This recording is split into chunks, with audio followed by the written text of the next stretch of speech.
តែគាត់ជំនាញក្បាលព្រាមមែនមានក្បាលបង្សាយមួយទៀតបង្ហាញខ្លួននៅលើទីលានហើយគឺជាយុវជនម្នាក់កាន់ទងខាងលោកត្រីប្រៃគេបាននាំក្បាលបង្សាយទី2មកជាប់លោកគ្រូឲ្យមកគ្រូមកអាចមែវឲ្យលឿនឡើងពេលនេះខ្ញុំមានកម្លាំងពេញគ្រប់គ្រាន់ហើយឆាប់ចូលមក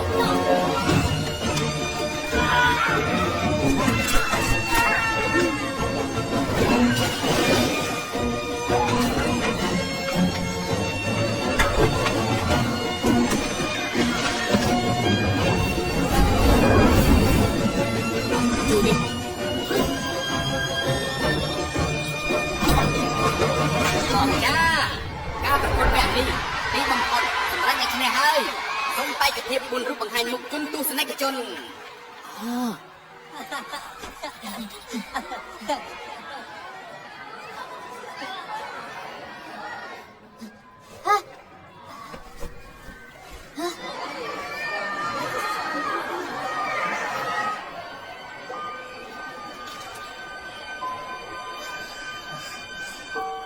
ចន់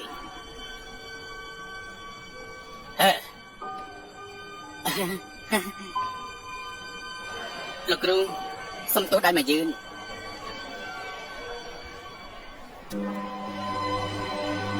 មិនអីទេ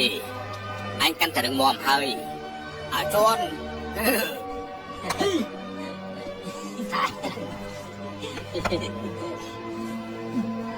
បន្ទាប់ពីវគ្គដេកកណ្ដាលផ្ដាច់ច្រត់ហើយក្រុមស្នេហ៍ចុងក្រោយទាំង4នឹងត្រូវជួបគ្នាលក្ខខណ្ឌលើកនេះគឺត្រូវដណ្ដើមយកទីតាំងនីមួយៗគឺត្រូវពង្រីកដល់ផ្នែកក្រោយហើយមានការជាចំនួន5ការយកឈ្នះដោយការការពារខ្លួនកុំឲ្យធ្លាក់ទឹកក្រុមណាដែលដណ្ដើមបានផ្កាច្រើនជាងគេគឺជាអ្នកឈ្នះត្រៀម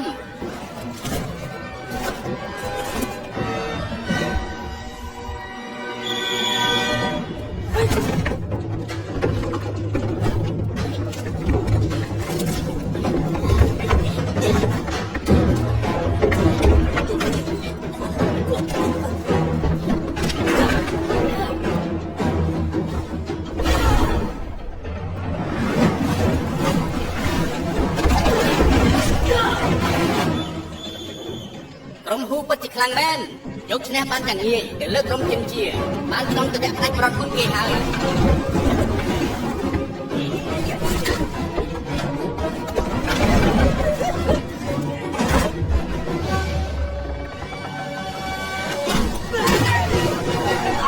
ក្រុមត្រីប្រៃគឺជាអ្នកឈ្នះ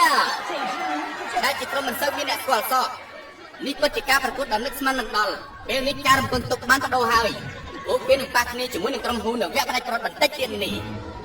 មួយនេះមើលទៅដូចជាធ្លាប់ស្គាល់សារ៉េវាចេញយ៉ាងឆ្ងាយទៅ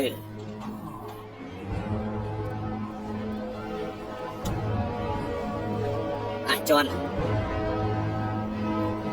លើកនេះពឹងទៅលើឯងហើយក្រុមនោះពិតជារហ័សខ្លាំងណាស់ខ្ញុំមិនស្គាល់គេពីហើយទើបបានជាខ្ញុំចាញ់អស់លោកស្រីអ្នកនាងកញ្ញាវគ្គផ្ដាច់ប្រត់នឹងចាប់ផ្ដើមឥឡូវនេះហើយដូច្នេះសូមអបអរសាទរដល់ក្រុមហ៊ូហើយនឹងក្រុមត្រីប្រៃ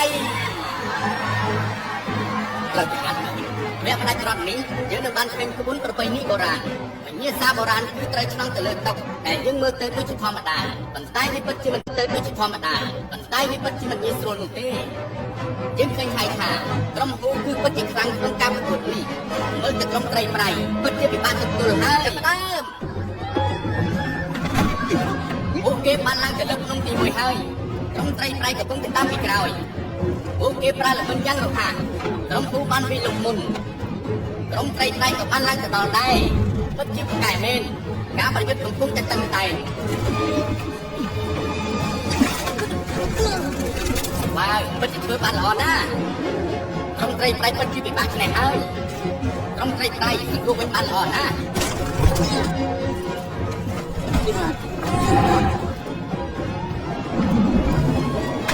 ក្រុមត្រីប្រៃនេះទៅតស៊ូបានទៀត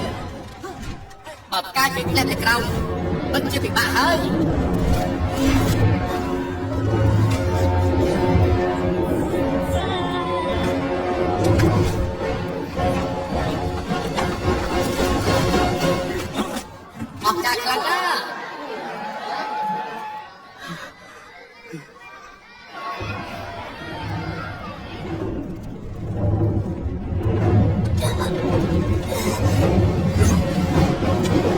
យកបានដូចគ្នាតែនៅមិនបានដឹងថាអ្នកណាឈ្នះចាញ់ទេដូច្នេះយើងត្រូវបន្ថែមការប្រកួតដើម្បីសម្រេចបន្តទៅទៀត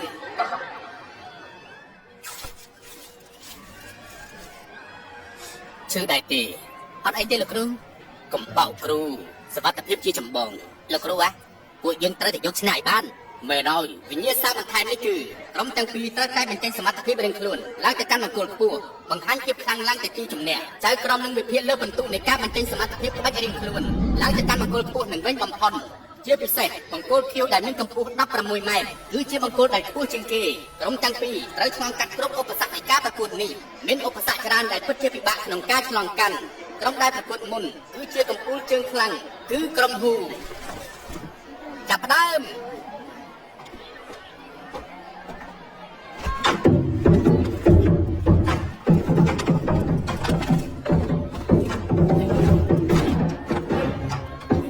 កម្មភាពឡើងលើបង្គោលពិតជាខ្លាំងមែនមើលទៅក្រុមហ៊ូអាចឈ្នះការបាញ់ទឹកនេះគឺតំណាងឲ្យរដ្ឋអំណាចនៃជ័យលាភី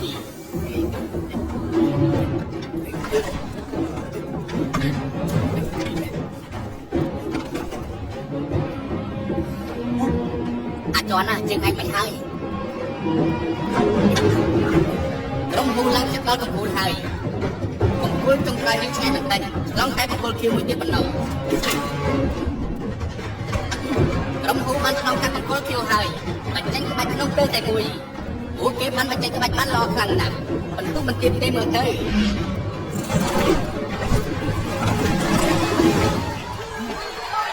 ការសម្ដែងរបស់ក្រុមហ៊ូពិតជាអស្ចារ្យណាស់ជឿហើយប្រឡែកមើលក្រុមត្រីប្រៃវិញមើលទៅដូចជាតានតឹងបន្តិចហើយមើលទៅក្រុមត្រីប្រៃដូចជាកំពុងមានបញ្ហាអ្វីម្យ៉ាងគាត់ត្រូវតែសម្រាប់ពួកលោកមានអ្នកចំនួនដែរទេទុកឲ្យខ្ញុំចំពោះលោកគឺមិនអាចចំនួនបានទេព្រោះលោកនៅក្រុមផ្សេងមិនអញ្ចឹងព្រោះច្បាប់គឺជាច្បាប់គ្រាន់តែខុសច្បាប់បន្តិចទៅវាថៃហើយជប់ប្រកួតទៅលោកគ្រូសូមអាចទៅរួចអាចន់ឯងធ្វើបានល្អហើយធ្វើប៉ុណ្ណឹងក៏បានដែរលោកគ្រូធ្លាប់ប្រាប់ថាតើនឹងប្រយុទ្ធដល់ទីបញ្ចប់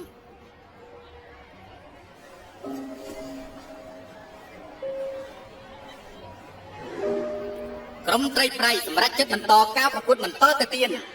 ពិតជា